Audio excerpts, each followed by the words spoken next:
ഉദ്ദേശിക്കുന്നത് മെയിനായിട്ട് മാസ്റ്റർബേഷനാണ്.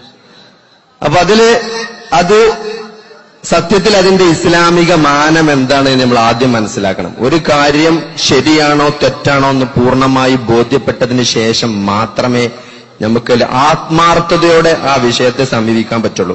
അല്ലെങ്കിൽ എപ്പോഴും ശരിയാണോ അല്ലേ ചെറിയൊരു കൺഫ്യൂഷൻ അതിൽ ഉണ്ടാകാൻ പാടില്ല. അപ്പൊ അത് ഹറാമാണ് എന്നുള്ളതാണ് അതിന്റെ ആദ്യത്തെ ഹുക്കും അല്ലെങ്കിൽ വിധി. ഇസ്ലാമികമായിട്ട് എല്ലാവിധ പണ്ഡിതന്മാരും അതിന് കൊടുത്ത വിധി അത് ഹറാമാണ് എന്നുള്ളതാണ്.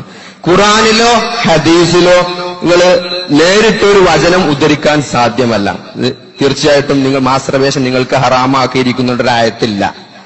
അപ്പൊ അങ്ങനെ അതൊരു ആയത്തിന്റെയും ഹദീസിന്റെയും എന്ന് ആളുകൾ പണ്ഡിതന്മാര് മനസ്സിലാക്കിയാണ്. അപ്പൊ അതിന്റെ ആയത്ത് എന്താണ്, അതിന്റെ ഖുറാനിൽ നിന്നുള്ള തെളിവ് എന്താണ്? ഇമാം ഷാഫി റഹ്മഹുല്ലാഹി അലൈഹി ഉദ്ധരിച്ച ആയത്താണ് അതിന് തെളിവായിട്ടുകൊണ്ട്. ഇത് നിങ്ങൾക്ക് എല്ലാവർക്കും പരിചയമുള്ള സൂറത്തുൽ മുഅ്മിനൂനിലെ ആദ്യത്തെ 7 വചനങ്ങളാണ്. കാരണം വിശ്വാസികൾ ആരാണെന്ന് അള്ളാഹു പറഞ്ഞുതരാണ്. അഊദു ബില്ലാഹി മിനശ് ശൈത്വാനിർ റജീം ബിസ്മില്ലാഹിർ റഹ്മാനിർ റഹീം ഖദ് അഫ്ലഹൽ മുഅ്മിനൂൻ الذين هم في صلاتهم خاشعون والذين هم عن اللغو معرضون والذين هم للزكاة فاعلون والذين هم لفروجهم حافظون إلا على أزواجهم أو ما ملكت أيمانهم فإنهم غير ملومين فمن ابتغى وراء ذلك فأولئك هم العادون. ഈ സൂറത്തിന്റെ ഈ വചനങ്ങളില് 2 ആയത്തുകൾ കാണാം. ആദ്യത്തെ വല്ലദീന ഹും അനിൽ ലഗ്വി മുഅ്രിദൂൻ, ആവശ്യമില്ലാത്ത കാര്യത്തിൽ പോലും എന്ത് ചെയ്യില്ല, അതിന്റെ പോലും തിരിഞ്ഞു കളയും. അപ്പൊ ഒന്നത് ആവശ്യമില്ലാത്ത കാര്യമാണ്. രണ്ടാമത്തത് വല്ലദീന ഹും ലിഫുറൂജിഹിം ഹാഫിളൂൻ എന്നുള്ള ആയത്തിൽ ശരിക്കും അതിന്റെ ഡയറക്റ്റ് അർത്ഥം തന്നെ നമുക്ക് പറയാം, ഇല്ലാ അലാ അസ്വാജിഹിം ഔ മാ മലകത് ഐമാനുഹും. Any sexual entertainment outside marriage, outside wedlock is ഹറാം. വ്യക്തമായിട്ട് ഈ ആയത്തുനിന്ന് കിട്ടും. വേറെ ആയത്തിന്റെ തെളിവ് ആവശ്യമില്ല. അതല്ലാത്തതെല്ലാം എന്താണ്? ഇല്ലാ അലാ അസ്വാജിഹിം ഔ മാ മലകത് ഐമാനുഹും, അത് ഹറാമാണ്.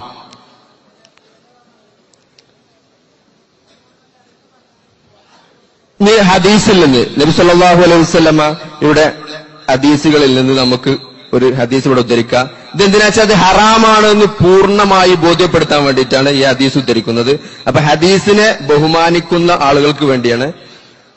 അബ്ദുല്ലാഹി ഇബ്നു മസ്ഊദ് റളിയല്ലാഹു അൻഹു പറഞ്ഞു, അവരെ ചെറുപ്പത്തിൽ നമ്മളൊരു ഏജ് ഉണ്ടല്ലോ, ഇതൊക്കെ ഡിസ്കസ് ചെയ്യുന്ന ഇങ്ങനത്തെ കാര്യങ്ങളെ കുറിച്ച് കുറച്ച് ചെറുപ്പക്കാർ കൂടിയിരുന്നാല് വരുന്നൊരു സംസാരമുണ്ട്. അപ്പോ നബി സല്ലല്ലാഹു അലൈഹി വസല്ലമ കടന്നു വരുന്ന സമയത്ത് ഒരു സംഘം യുവാക്കൾ, അബ്ദുല്ലാഹി ഇബ്നു മസ്ഊദ് റളിയല്ലാഹു അൻഹു നേതൃത്വത്തിലുള്ള ഒരു കൂട്ടം യുവാക്കൾ അവിടെ എന്തോ സംസാരിച്ചുകൊണ്ടിരുന്നു. നബി സല്ലല്ലാഹു അലൈഹി വസല്ലം എന്ന് കയറിയപ്പോ അവർ പെട്ടെന്ന് സംസാരം നിർത്തിക്കളഞ്ഞു. അപ്പൊ നബി സല്ലല്ലാഹു അലൈഹി വസല്ലമക്ക് മനസ്സിലായി യുവാക്കൾ ചർച്ച ചെയ്യുന്ന, ഞാൻ കേൾക്കാൻ പാടില്ലാത്ത എന്തോ ആണ് ഇവര് ചർച്ച ചെയ്യുന്നത്. ഉടനെ ആ കോണ്ടെക്സ്റ്റിലാണ് ഈ ഹദീസ് ഉദ്ധരിക്കുന്നത്. എന്താണ്? നിങ്ങളിൽ നിന്ന് കഴിവുള്ള ആളുകൾ കല്യാണം കഴിക്കുക. ഈ കല്യാണം കഴിക്കാൻ കഴിയില്ലെങ്കിൽ എന്ത് ചെയ്യുക? നിങ്ങളുടെ എന്ത് ചെയ്യണം?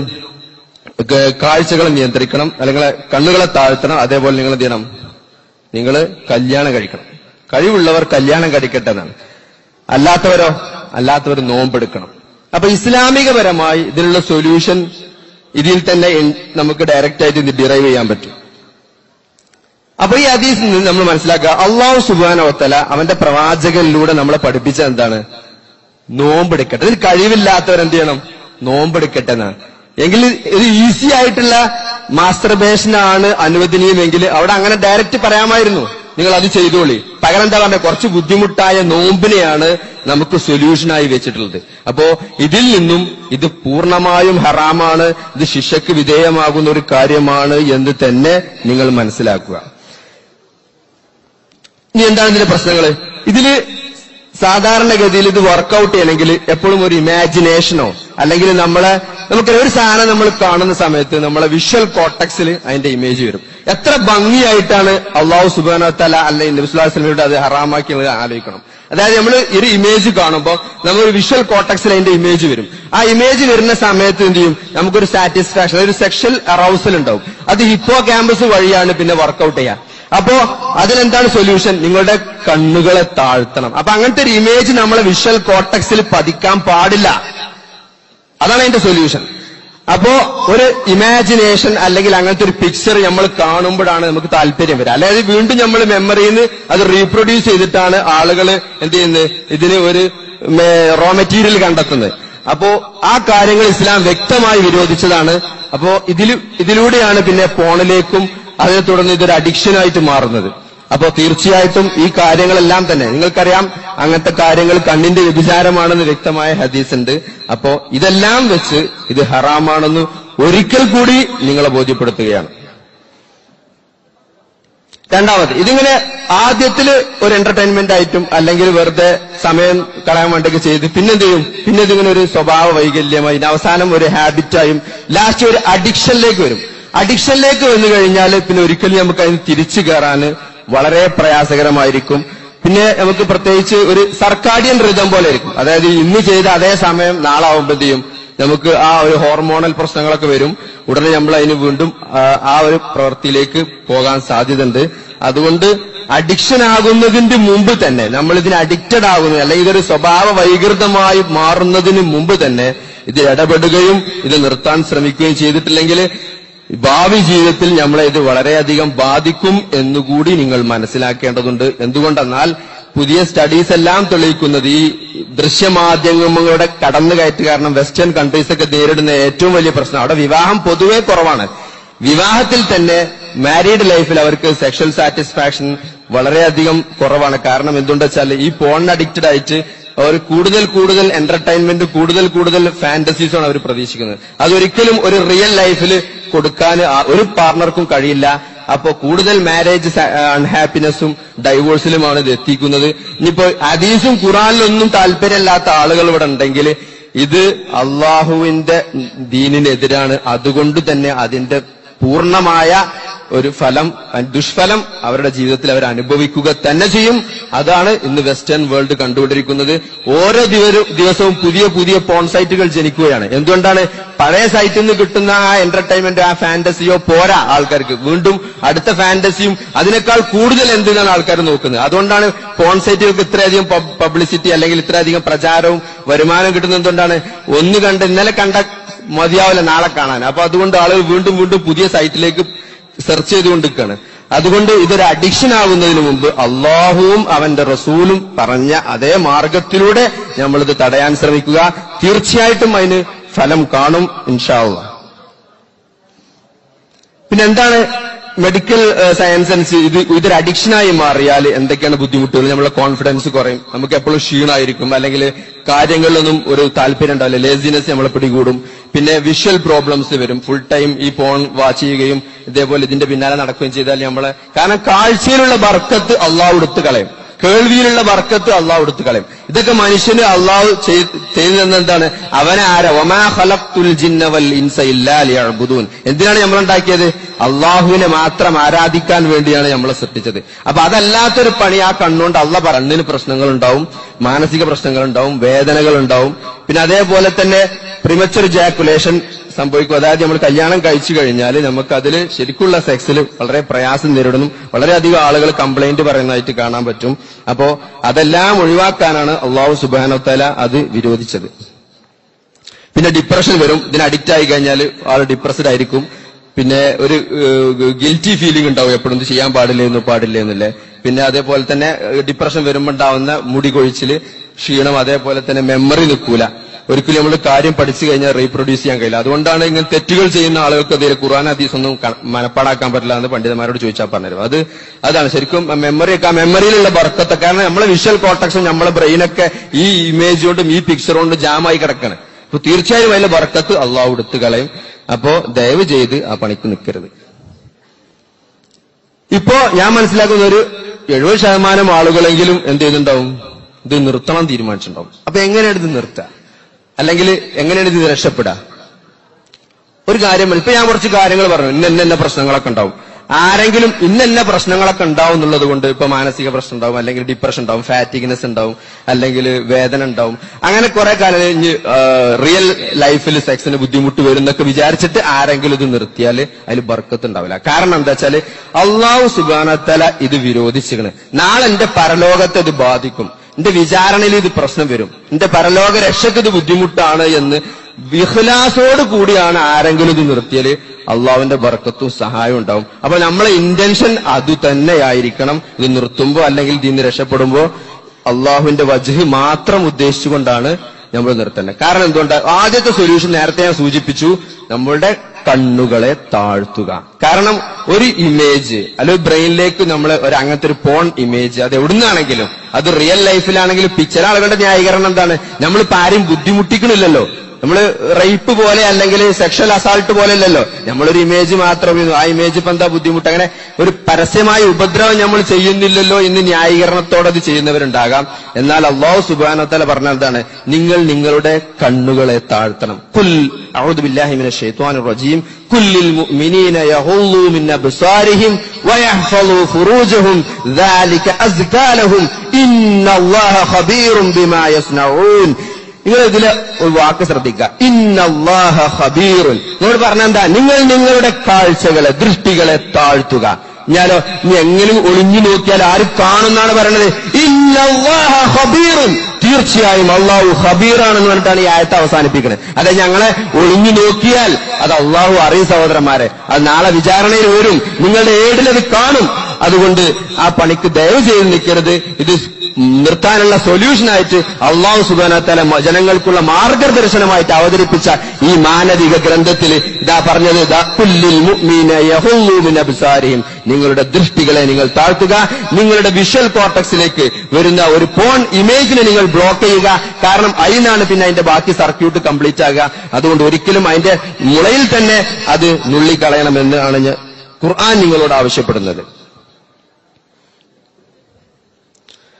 അല്ലാഹു സുബ്ഹാനഹു വ തആല അവന്റെ റസൂലിനെ പഠിപ്പിച്ചതാണ്. നിങ്ങൾക്കറിയാം, തിർമിദിയുടെ ഹദീസിൽ ഉദ്ധരിച്ച ഈ കാര്യം, ഇത് വളരെ ഇമ്പോർട്ടന്റ് ആയ ഒരു ഹദീസാണ് നിങ്ങളെ യുവാക്കളെ സംബന്ധിച്ചിടത്തോളം. കാരണം നമ്മളിപ്പോ പെട്ടെന്ന് നമ്മൾ റോട്ടിലൂടെ സഞ്ചരിക്കുമ്പോൾ നമ്മൾ എന്ത് ചെയ്യും? നമ്മൾ മനഃപൂർവ്വം അല്ലെങ്കിലും ചിലപ്പോൾ നമുക്ക് ചിലത് കാണേണ്ടി വരും. പെട്ടെന്ന് നമ്മൾ ഒരാളെ, ഒരു പെണ്ണിനെ കണ്ടു, അല്ലെങ്കിൽ അങ്ങനത്തെ ഒരു ഇമേജ് നമ്മൾ കാണാൻ, ഇപ്പൊ റോഡിലൊക്കെ നിറയെ സിനിമാ പോസ്റ്റർ, ഒരു ഇമേജ് നമ്മൾ പെട്ടെന്ന് നമ്മളെ ദൃഷ്ടിയിൽപ്പെട്ടു. എന്നാൽ സെക്കൻഡ് രണ്ടാമത് അതിലേക്ക് എന്ത് ചെയ്യാൻ പാടില്ല?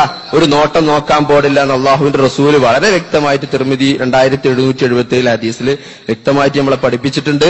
അറിയാതെ നോക്കി പോകുന്നില്ല, അള്ളാഹു നിങ്ങളെ പിടികൂടുകയില്ല. ലാ യുകല്ലിഫുല്ലാഹു നഫ്സൻ ഇല്ലാ വുസ്അഹാ. എന്നാൽ നമ്മൾ രണ്ടാമതൊരു നോട്ടം നോക്കിയാൽ അള്ളാഹു ഖബീറാണെന്ന് നേരത്തെ പറഞ്ഞു സഹോദരന്മാരെ. അതുകൊണ്ട് അത് നിങ്ങൾ ഉപേക്ഷിക്കണം. അതും അള്ളാഹുവിന്റെ റസൂൽ നമ്മളെ പഠിപ്പിച്ച കാര്യമാണ്. അങ്ങനെ നിങ്ങളുടെ ബ്രെയിനിലേക്കുള്ള എല്ലാ സാധ്യതകളും, അതിന് ഈ സോളോ സെക്സിന് സംഭവിക്കാനുണ്ടാകുന്ന എല്ലാ ഈ പ്രീ കണ്ടീഷൻസും നിങ്ങൾ എന്ത് ചെയ്യണം? ബ്ലോക്ക് ചെയ്യണം എന്ന് അഭ്യർത്ഥിക്കുകയാണ്. പിന്നെ ഇതിനുള്ള സൊല്യൂഷൻ എന്താണ്? നമ്മൾ പറഞ്ഞു ലോവർ ദ കേസ്. രണ്ടാമത്തെ കല്യാണാണ്.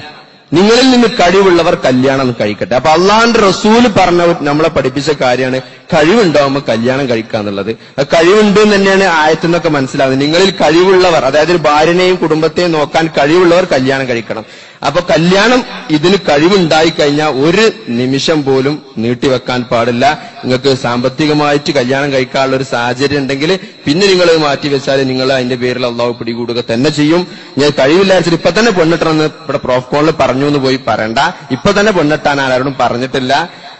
അങ്ങനത്തെവർക്കുള്ള സൊല്യൂഷനാണ് ആദ്യം പറഞ്ഞത്. നിങ്ങൾ നിങ്ങളുടെ ദൃഷ്ടികളെ നിയന്ത്രിക്കുക, പെണ്ണെട്ടാൻ സാഹചര്യം. പിന്നെ വ്യക്തമായി തന്നെ നോമ്പെടുക്കാനും പറഞ്ഞിട്ട്, നോമ്പെടുത്ത് നിങ്ങളെ ചെലവും കുറയും, നിങ്ങളുടെ ആരോഗ്യത്തിനും നല്ലതാണ്. അതേക്കാൾ ഉപരിയായി അള്ളാഹു പറഞ്ഞൊരു സൊല്യൂഷനാണെന്നുണ്ട് നിങ്ങൾക്ക് എല്ലാ പ്രതിഫലം കിട്ടും. ഖുർആൻ സൂറത്ത് നൂർ 33 ആയത്ത്, അഊദു ബില്ലാഹി മിനശ് ശൈത്വാനിർ റജീം വൽയസ്തഅഫിഫിൽ ലദീന ലാ യജിദൂന നികാഹൻ ഹത്താ യുഗ്നിഹിമുല്ലാഹു മിൻ ഫദ്ലിഹി. അള്ളാഹ്, അതായത് സാമ്പത്തികമായിട്ട് കഴിയാത്തവർ, കല്യാണം കഴിക്കാൻ കഴിയാത്തവർ എന്ത് ചെയ്യുക? അള്ളാഹു അവന്റെ ഫദ്ലിൽ നിന്ന് എന്ത് ചെയ്യാ? നിങ്ങൾ പരിശുദ്ധ കാത്തു സൂക്ഷിക്കുക. അള്ളാഹു അതിന്റെ ഫദ്ലിൽ നിന്ന് നിങ്ങളെ സഹായിക്കുമെന്ന് വ്യക്തമായിട്ട് നമ്മളെ പഠിപ്പിച്ചിട്ടുണ്ട്. അതുകൊണ്ട് കല്യാണം കഴിക്കുന്നവര് വരെ ജീവിതത്തിൽ ആ പരിശുദ്ധി നിലനിർത്താൻ പരമാവധി ശ്രമിക്കുക. അതിന്റെ സൊല്യൂഷൻ എല്ലാം അള്ളാഹു അവന്റെ റസൂലും ഖുർആനിലും ഹദീസിലുമായിട്ട് നമ്മളെ പഠിപ്പിച്ചിട്ടുണ്ട്. പിന്നെ നമ്മൾ പ്രാക്ടിക്കലായിട്ടുള്ള കുറച്ച് പോയിന്റ്സ് എന്താ ചെയ്യാ? നമ്മൾ ലെഷർ ടൈം എപ്പോഴും ഇത് ചെയ്യുന്ന ആൾക്കാർ നോക്കിയാൽ ഒരു പണിയില്ലാതെ ഇതിന്റെ പിന്നാലെ അങ്ങനെ നടക്കുന്ന ആൾക്കാരെ കാരണം വേറെ അജണ്ട ഒന്നുമില്ല. കുറച്ച് വായിക്കും, പിന്നെ ഇതുമായിട്ട് നടക്കുന്ന ആൾക്കാരുടെ ഇടയിലാണ് കൂടുതൽ ഇത് കാണപ്പെടുന്നത്. അപ്പൊ നമ്മളെ ഒഴിവ് സമയങ്ങൾ ഇതേപോലത്തെ ഇസ്ലാമിക പ്രവർത്തനങ്ങൾക്ക് നമ്മൾ ഉപയോഗിക്കുക, കൂടുതൽ ഇൽമുണ്ടാക്കാൻ, ദീനിയായ ഇൽമു. കാരണം അള്ളാഹു പറഞ്ഞിട്ടുണ്ട്, ഒരാൾ അള്ളാഹു സ്നേഹിക്കുന്നുണ്ടെങ്കിൽ അവന് ദീനിലെ അറിവ് നൽകും. യുഫക്കിഹു ഫിദ്ദീൻ എന്നാണ്. അപ്പൊ ദീനിൽ അറിവ്, അപ്പൊ അറിവ് നേടാൻ നമ്മൾ പരമാവധി ശ്രമിക്കുക, അതനുസരിച്ച് അമൽ ചെയ്യുക, അത് മറ്റുള്ളവർക്ക് എത്തിച്ചു കൊടുക്കുക, അതിലുണ്ടാവുന്ന പ്രയാസങ്ങളിൽ നമ്മൾ എന്ത് ചെയ്യുക, ക്ഷമിക്കുക. അപ്പൊ അതേപോലെ തന്നെ സബ്ലിമേഷൻ എന്നാണ് നമ്മൾ പ്രാക്ടിക്കലായിട്ട് ഇങ്ങനത്തെ കാര്യങ്ങളിൽ നിന്ന് ഡൈവേർട്ട് ചെയ്തിട്ട് വേറെ നമ്മളെ ആക്ടിവിറ്റീസിലേക്ക് സമയം ചെലവെത്തുക. അതായത് ഈ ലെഷർ ടൈം ഒഴിവാക്കി നമ്മൾ ക്രിയേറ്റീവ് ആയിട്ട് എന്തെങ്കിലും ചെയ്യുക. അപ്പൊ അത് ഏറ്റവും ക്രിയേറ്റീവ് ആയിട്ടുള്ള കാര്യം എന്താണ്? ദീൻ പഠിക്കുക, അത് പ്രബോധനം ചെയ്യുക എന്നുള്ളത് തന്നെയാണ്. അപ്പൊ അതിലേക്ക് നമ്മളെ സമയം ചെലവഴിക്കുക. പിന്നെ എല്ലാ sexual entertainment outside marriage wedlock is ഹറാം. അത് നമ്മൾ ആദ്യം തന്നെ സൂറത്തുൽ മുഅ്മിനൂന്റെ ആയത്തിന്റെ വെളിച്ചത്തിൽ പഠിപ്പിച്ചു കഴിഞ്ഞു. അപ്പോ അതിൽ നിന്നെല്ലാം നിങ്ങൾ എന്ത് ചെയ്യുക, മാറി നിൽക്കുക. നബിസ്വല്ലല്ലാഹു പറഞ്ഞു, ഇത് വളരെ പ്രധാനപ്പെട്ട ഹദീസാണ്, ഇമാം അഹ്മദ് ഉദ്ധരിച്ച ഹദീസാണ്. രാത്രി ഒറ്റക്കാകാൻ പാടില്ല എന്നുള്ളത്. രാത്രി സമയം നമ്മൾ ഒറ്റയ്ക്ക് ചെലവഴിക്കാൻ പാടില്ല. കാരണം കൂടുതൽ ആളുകളും ഈ സൈറ്റിൽ കയറുന്നതൊക്കെ ഒറ്റക്കും, അതേപോലെ ഇങ്ങനത്തെ കാര്യങ്ങൾ ചെയ്യുന്നതൊക്കെ ഒറ്റക്കാവുമ്പോഴും അതേപോലെ രാത്രിയിലുമാണ്. അതുകൊണ്ട് ഈ ഹദീസ് നിങ്ങളുടെ ജീവിതത്തിൽ നിങ്ങൾ പ്രാർത്ഥിക്കുക. അപ്പൊ അതിൽ ബർക്കത്ത് കിട്ടും. കാരണം അത് അള്ളാഹിന്റെ റസൂൽ പഠിപ്പിച്ചാണ്. നമ്മളെ മാനവ കുലത്തെ രക്ഷിക്കാൻ വേണ്ടി അള്ളാഹു സുബ്ഹാനഹു വ തആല പഠിപ്പിച്ച കാര്യമാണ്. പിന്നെ നമ്മുടെ നിത്യജീവിതത്തിൽ നിന്നുണ്ട് എല്ലാ അവസരങ്ങളിലും നമുക്ക് ദിക്റുള്ള അള്ളാന്റെ സ്മരണ, അള്ളാഹിനെ കുറിച്ചുള്ള ഒരു ബോധം. നാളെ മരിച്ച് ഏത് സമയത്ത് നമ്മൾ മരിച്ചാലും സ്വർഗത്ത് പോകണം എന്നുള്ളൊരു ബോധം. കാരണം നമ്മളിവിടെ ജീവിക്കണം എന്തിനാണ്? സ്വർഗം കിട്ടണം. അല്ലെ അൾട്ടിമേറ്റ്ലി വമാ ഖലഖ്തുൽ ജിന്ന വൽ ഇൻസാ ഇല്ലാ ലിയഅ്ബുദൂൻ. അങ്ങനെ ആബിദീങ്ങളായി ജീവിച്ച ആളുകൾക്ക് അള്ളാഹു എന്ത് ചെയ്യും? അവന്റെ സ്വർഗം കൊടുക്കും. അപ്പൊ അതിനും വേണ്ടിയാണ് നമ്മൾ ഈ കഷ്ടപ്പെടുന്നതും ഈ പഠിക്കുന്നതും എല്ലാം അതിനും വേണ്ടിയാണ് അൾട്ടിമേറ്റ്ലി. അപ്പൊ അതുകൊണ്ട് ആ ഒരു ബോധം ജീവിതത്തിന്റെ എല്ലാ സന്ദർഭങ്ങളിലും ഉണ്ടാകുക. എന്നിട്ട് ആ ദിക്റുള്ള നിലനിർത്തുക. അപ്പൊ നമ്മൾ റൂമിക്ക് കയറാൻ പോകണം, നമ്മൾ മാത്രമുള്ള റൂമാണ് താമസിക്കുന്നത്. ആ റൂമിക്ക് കയറുമ്പോൾ തന്നെ എന്ത് ചെയ്യുക? ആ പിശാചിൽ നിന്ന് ശരണത്തിൽ അല്ലെ അങ്ങനത്തെ ഒരു ചിന്ത വരുമ്പോൾ തന്നെ എന്താ, നമ്മൾ ഫസ്റ്റ് എഴുതിപ്പില്ല, നിങ്ങൾ അള്ളാഹുവിനോട് കാരണം അള്ളാഹുവാണ് നിങ്ങളെ സഹായിക്കാൻ ഏറ്റവും കൂടുതൽ കഴിവുള്ളവൻ.